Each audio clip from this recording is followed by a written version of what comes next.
Eu quero contar uma sequência de sonhos que eu tive e que eu tenho ficado muito incomodada, principalmente com o primeiro, que eu vou contar agora, que é um sonho bem mais antigo, de 11 anos atrás, e que eu acho que eu já deveria ter contado ele, mas eu não sabia como falar e o cenário também não fazia muito sentido, mas agora tem feito muito sentido. Então eu vou tentar ser rápida e eu vou fazer vídeos diferentes para contar os sonhos.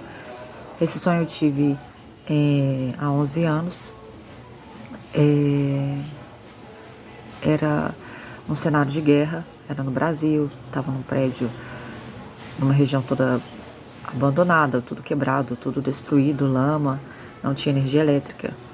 Estava num apartamento escondida, junto com um senhor e um rapaz. E a gente estudava muitos documentos, e esse senhor tinha muitas informações sobre as coisas que estavam acontecendo. E, enfim, em algum momento eu desci pelas escadas escondida, porque tinham vigilantes, tinham pessoas que monitoravam a gente, e eram árabes, né? Eles usavam burcas, eles pediam as documentações das pessoas, onde eles viam que tinha gente, tinha luz, alguma coisa assim de lamparina.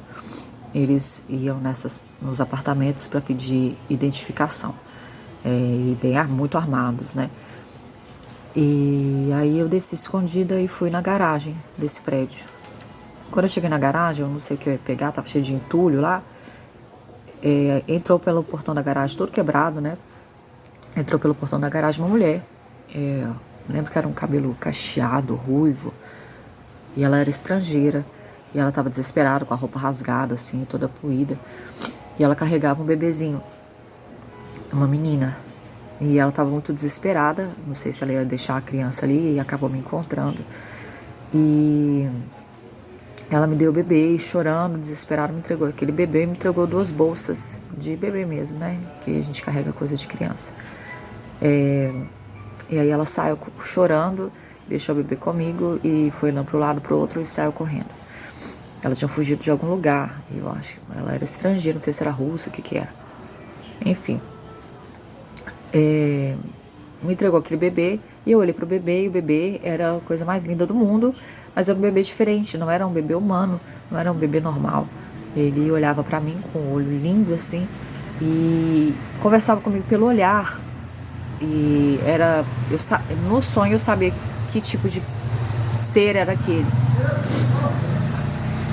Não era uma criança normal, tá? Aí peguei aquele bebê, fiquei muito apegada no bebê.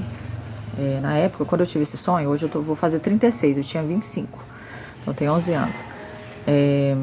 Eu não tinha filho, não era casada nem nada. Aí peguei aquele bebê no sonho e subi correndo, escondida, e entrei com esse bebê dentro do apartamento. O rapaz que estava comigo estava muito assustado, e o senhor falou: não, a gente não pode ficar com ele, você sabe que tipo de quem ele é, você sabe que esse bebê não é humano, que é filho dele, e ficava assim. Aí eu falei: não, mas eu não posso deixar esse bebê aqui, não sei o quê. Aí fomos olhar os documentos do bebê. Quando a gente foi olhar o documento do bebê, tinha um papel lá e ele não tinha nome. O nome dele era em números romanos e era número 26, né? XXVI. E ele era o bebê número 26 em números romanos. E tal, aí depois começou, aí eu fui, parece que eu fui fui transportada para um outro local. E era uma represa gigantesca de água. Represa gigante, gigante, gigante. E eu tava bem na beirada assim. E aí eu vi a represa vazia, não tinha água. E aí nisso, ao redor, em cima também dos muros da represa, eu vi vários árabes. E eles gritando pro presidente do país. Na época, acho que era a Dilma que era o presidente. E que eu tive esse sonho. E eu cismei que era uma mulher, presidente do Brasil. Né? Cismei que era uma mulher. Porque eu não estava entendendo, para mim ia acontecer naquela época. E agora, né, mais de 10 anos depois, que eu tô vendo desde então eu lembro desse sonho sempre, e eu tenho visto esse cenário se formando. Já contei para algumas pessoas e diziam: ah, mas do que adianta você contar? Não sei. Vai poder evitar? Não vou poder evitar nada, mas se Deus tem colocado no meu coração contar, porque eu tenho que contar. Senão eu já teria esquecido esse sonho, porque não foi sonho, foi uma visão mesmo. Ok, voltando pro sonho. Cheguei tava na represa vendo eles e eles começaram a gritar em árabe, mas eu entendia. E eles dizendo, você nos prometeu água, você nos prometeu água. E gritavam loucamente assim, naquela violência toda deles. E aí começaram a explodir a represa toda. Explodir o negócio. Aí eu voltei pra onde eu tava, lá no prédio. E falei, eles estão explodindo tudo, vamos embora, vamos embora. Aí nisso a gente correu, peguei a bebê, não quis soltá-la de jeito nenhum.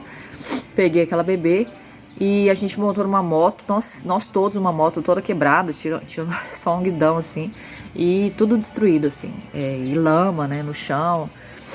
E aí vieram os árabes correndo atrás da gente também pra tentar nos matar. Enfim, aí sei que na hora, pra terminar o sonho, a gente chegou numa rua larga, e nisso já tinha um monte de gente assim na rua, não em comparação ao que nós temos hoje, né, de população, mas tinha bastante gente na rua. E eu ficava pensando no meu pai. Vamos lá. Meu pai estava vivo nessa época. Meu pai morreu tem 2 anos. No sonho, eu conversava com meu pai em mente. Ele não estava mais na Terra. No meu sonho, meu pai tinha morrido. Mas a minha vida naquela época, papai estava vivo. Ele faleceu agora, há 2 anos. 2023. Então, no meu sonho, eu conversava com ele em mente. E falava... minha mãe e minha irmã não estavam...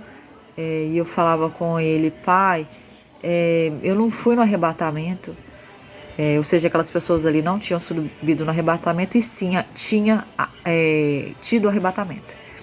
E eu, papai, eu não fui no arrebatamento, mas será que ainda tenho chance de ser salva? Será que ainda tenho chance de ser salva? E ele falava comigo em mente que sim, eu seria salva, mas que eu tinha coisas para fazer ainda. Enfim, aí... no fim do sonho eu tava correndo na rua com esse monte de pessoas, esse rapaz estava comigo, e a gente corria, e aí meu pai falou comigo na mente, né, dizendo assim que o mundo todo já tinha pegado fogo e que o último lugar seria o Brasil, mas que já estava chegando. Aí quando eu olho para trás, não posso nem dizer que é bola de fogo, porque consumia toda a parte da terra, assim, atrás da gente. Aí eu olhei para trás, assim, vi aquele fogo vindo, consumindo a gente, assim, aí me pegou, né, e acabou com todo mundo. Gente, eu já tive muitos e muitos e muitos sonhos que realmente me impactaram. Esse eu vou contar, esse eu tô contando agora porque tem 11 anos isso, e deste, como é que fala, desse cenário, eu já tive vários outros, tá? Tive sonhos nessa época também, que eu estava no campo de concentração, andando, e hoje a gente vê aí coisas que a gente diziam que nunca poderia acontecer, e quando eu tentava contar, falavam que eu era louca. Então por isso que eu deixo de contar muita coisa. Nem tudo a gente tem que falar também.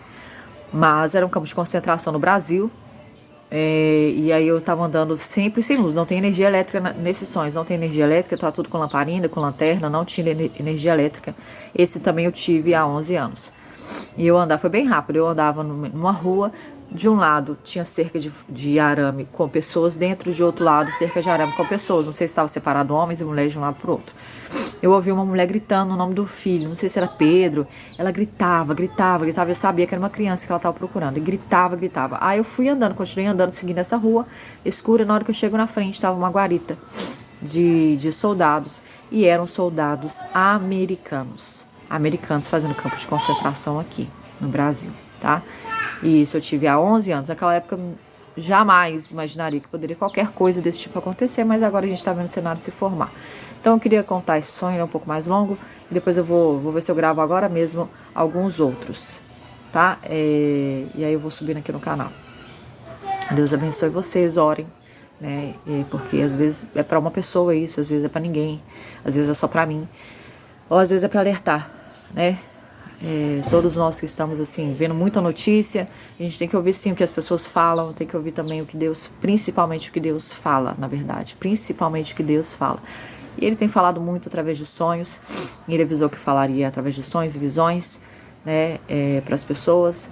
E o nosso tempo não é o tempo de Deus. Mas isso foi há 10 anos. Mas para Deus, 10 anos é 10 minutos. Então, ele não vive em tempo, não existe tempo para ele. Nós que estamos presos aqui nesse tempo. Então ele nos alerta, e agora que eu tô contando, porque eu acho que eu já devia ter contado antes. Mas enfim, fiquem com Deus.